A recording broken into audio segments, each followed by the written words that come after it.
My name is Patrick, and I'm with Transmissions from the Campfire, and I have the distinguished honor of being here with bon vivant, man about town, kid down the street you weren't allowed to play with, and author of such instant classics as Horrorstör, the Southern Book Club's Guide to Vampire Slaying, My Best Friend's Exorcism, and Final Girl Support Group, Mr. Grady Hendrix. See if you still feel so positive in the next 15 minutes. How are you feeling with the festival and everything right Short now? of breath. I'm not used to the high altitude. I was raised at sea level. This is the first time I've done this. They've invited me before. I've just never had time to do it, you know? Yeah. But this has been very chill. I was just talking about coming back next year. Well, I like human beings. So, no, this is all, I enjoy that. I often liken the boldness of your prose to that of Chuck Palahniuk or like the less esoteric work of David Foster Wallace, you know, but with the warmth and lightness that they both sometimes lack. In your best estimation, how do you juggle all of these balls without letting any of them hit the floor? Well, I mean, I'm just, you know, a lot of it's like you ask a fish how it swims. Like, you know what I mean? It doesn't have any clue. It just does. I like so, that. You know, a lot of it's me trying to get out of my own way and tell the story. And that solves most of the problems for me, you know, but like, you know, it has to be an idea that works. You know, I mean, I carry on ideas all the time and like, they're just not ready. They don't have that other idea that makes them come alive. Like, oh, that plus that. And so once you get that, and as long as you can be honest with it, I sort of feel like my job as a writer is to be like a clear piece of glass between the reader and the story. Like, they shouldn't see me, you know, it should just be caught up in the story. So a lot of it's, you know, getting out of my own way, taking out the stuff I thought was really cool because it's just show-offy. I have people who read my stuff. I have editors. I like working with editors. I have beta readers and all that. And then I get their reactions, you know, and most people, you know, who read your book won't be like, oh, this really sucked. But you can tell it's not hitting them the way you want it to hit them. And so you got to rewrite, you know, be willing to rewrite and rewrite. And there's sometimes when you're like, you know, there's always in my books something that's an indulgence that's in there because I like it and I want to do it. And generally, by the time I'm done, it's pretty small. Like, you know what I mean? So I'm like, what's the harm? It's not like I'm like, oh, this character's going to suddenly like, you know, pull out a knife and jump 40 feet and stab someone in the face. It's like, it's usually like a very small joke or a very small moment. And I'm usually like, you know, in the course of 340 pages, I can indulge myself for a paragraph. The kid's fingernails were blue and its fingers had curled into its palm.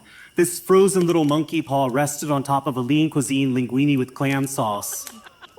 Why does your dad keep his cereal and peanut butter in the fridge? Amy asked. I don't know. Why does he keep a child's severed arm in his freezer? I actually really liked when you were doing the campfire story last night. I was delighted with that it kept coming back to the freezer like over and over. Thank you. Yeah, I know short stories don't come natural to me. I have a hard time with them, so I'm trying to write more. And so, yeah, this was a good exercise for me. How often do you appear in your own novels? Oh, never. I mean, it's all me. You know what I mean? They're all just different versions right. of me. You cannibalize your own life. I mean, everything in it's something that happened to me. And you steal more from yourself than other people because you know, you're not going to complain. When you have a great idea for a story or just a full-length novel, do you have to like get down and start like taking notes and dive into it immediately, or can you kind of slowly work on developing it? Is it the kind of thing where you can put an idea on the back burner for a couple of years and then come back to it because you're like, oh, this is still if it's a good idea, it'll last, and you usually want it to be time tested. That way. Yeah. And often you don't have the ability to sit down right that moment and do it. So, it's always ways. My phone notepad is like every day I'm doing this. If you had to pick one 80s slasher film to have on a desert island, what would that one be? A slasher film? Oh, Slumber Party Massacre. Oh, God. It's really, really an amazing movie. And it's one I always ignored because of the title. But it's so much better than the title. It is. When people think of comedic horror, they usually conjure up the stock imagery of like Shaun of the Dead, Evil Dead, those kind of things. Setting those two aside, is there any other comedic horror that informs your work? I can't think of any horror. Books are one thing. Like, books can get very grimdark, which I think is to their detriment sometimes. I can't think of any horror movies that had no humor in them. Blair Witch Project's a pretty grim movie, but we all forget the first 20 minutes are making fun of documentary filmmakers. What's that? Alien is a dark movie, but the Harry Dean Stanton, Yaphet Kotto double act is hilarious. Yeah. The Thing is a dark movie, but it's got one of the best laugh lines of all time.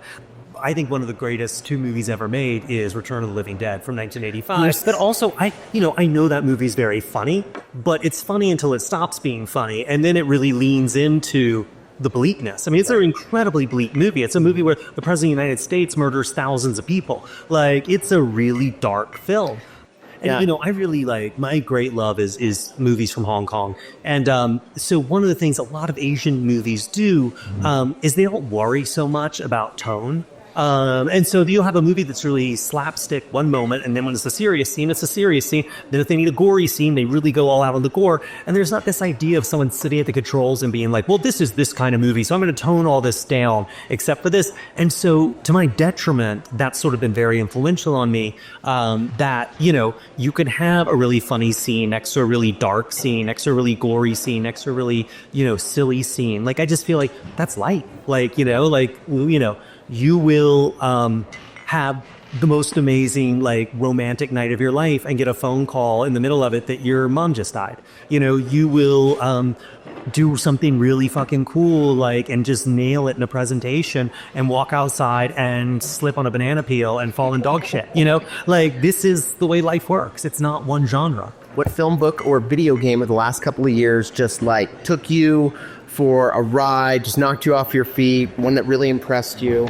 Well, one book that really rocked my world a couple of years ago, Scott Poole wrote this book called Wasteland. It's nonfiction, but it's about sort of the way World War I shaped horror in the 20th century. And it really just reshaped the way I looked at everything. And I was like, oh, I don't want to read about World War I. I don't want to read about 1930s horror. Read it. It really blew me away. So what's on top for you next with the festival? Yeah. And then what's the next thing coming out? So I'm doing, in about 30 minutes, the Final Girl Support Group show, Right. which is all about slasher movies and murder books. And then I am going back to New York. I've got a Witchcraft for Wayward Girls out in January.